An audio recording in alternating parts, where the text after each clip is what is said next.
all born out of lust.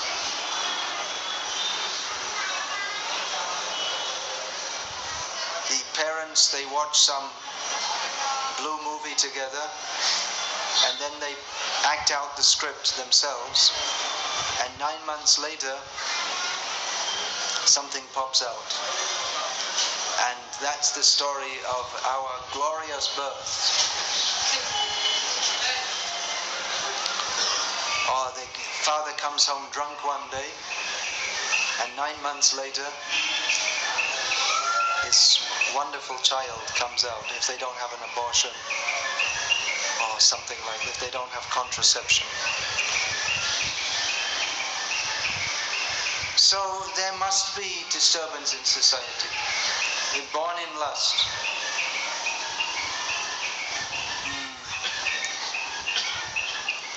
Karmana daiva netrena jantur deho papattaye.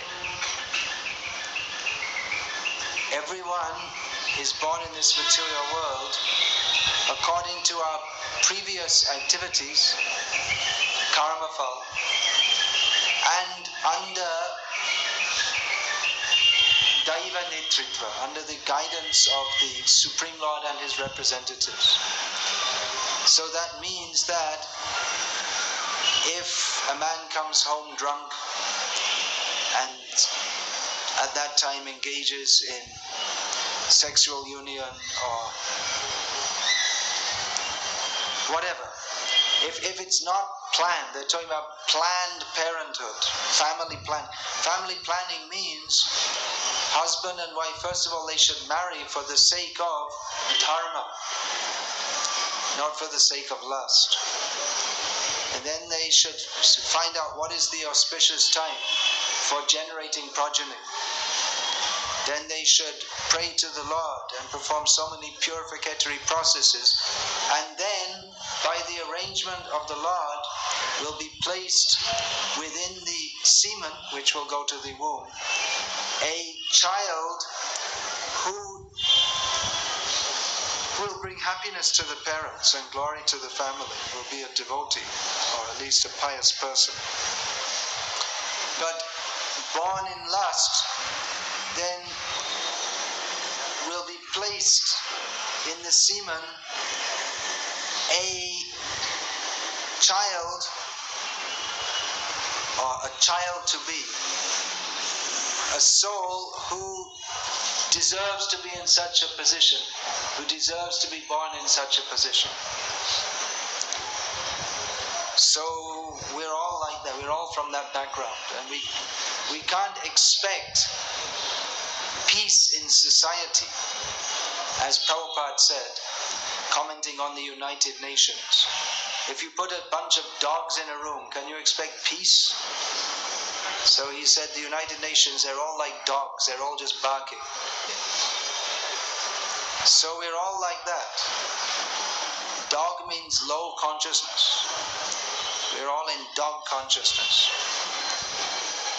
The rules and regulations of Shastra, they are meant for human beings. If people don't follow that, then they're just like cats and dogs, and we can't expect peace in human society. I was just thinking they're so much worried about this terrorism. It's everywhere now. I was in Mayapur recently. I heard some message that His Holiness Jayapataka Maharaj was planning to go from there to Dhaka, Bangladesh. And some message came that you better not come because there's just been serial bombings in Dhaka. But then he said, it's everywhere now, so where are you going to go where there's no such risk? I think the year before he was in Colombia or Bolivia or somewhere in South America where some revolution took place and he was stuck there for so many days. He couldn't go out, at risk of being shot or something. So where are you going to go where there's some peaceful situation? It's everywhere. They're surprised, bombing this and that. I was thinking about it.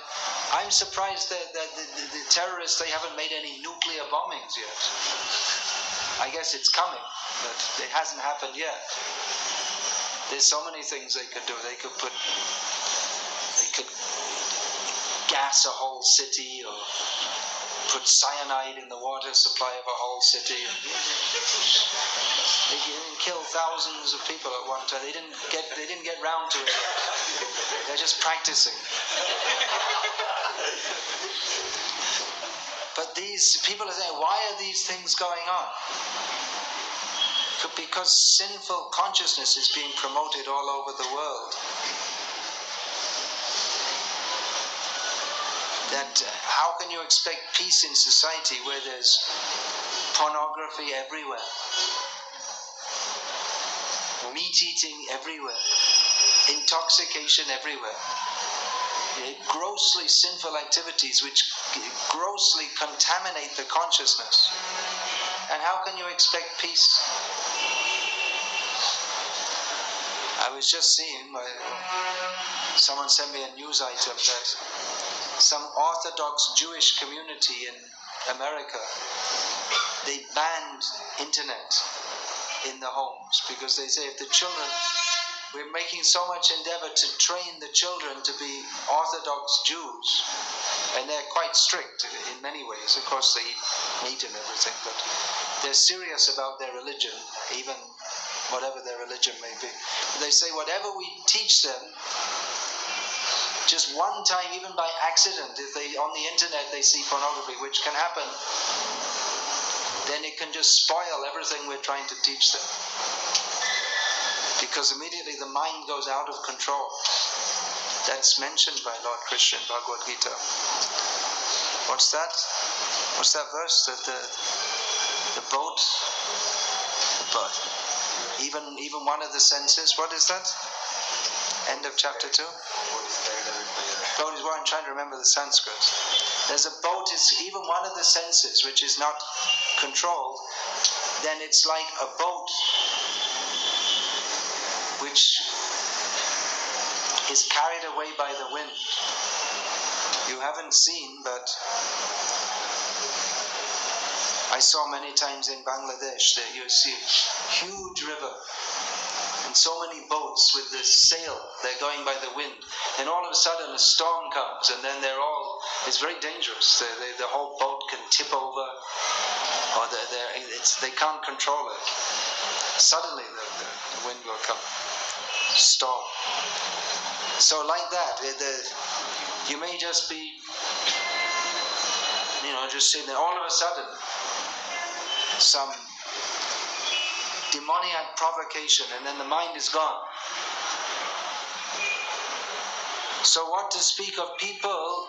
Now we're talking here about someone who's trying to cultivate sense control, and the mind may suddenly go out of control. So many examples. Vishvamitra, so many years meditation, 1 second, 1 Menaka, and then afterwards 1 Shakuntala. Out of control, immediately. So what to speak of people who are cultivating sinful desires? How can we expect peace in society? Do you follow the example? That if someone who's trying to be good, and their whole mind can be disturbed so much just by even some chance seeing something bad. Like Ajamil, you know this example, Ajamil from Bhagavatam? Then what to speak of someone who's deliberately cultivating all wrong desires? And how can we expect peace in society?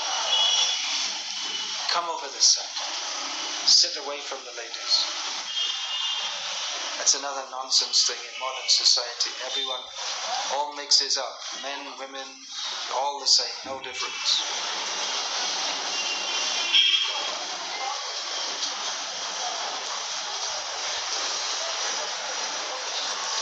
So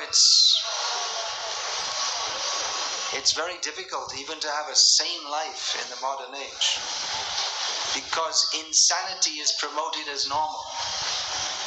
There are so many schizophrenics and depression cases, and they say there's so many problems of mental disturbance, but they're promoting mental disturbance.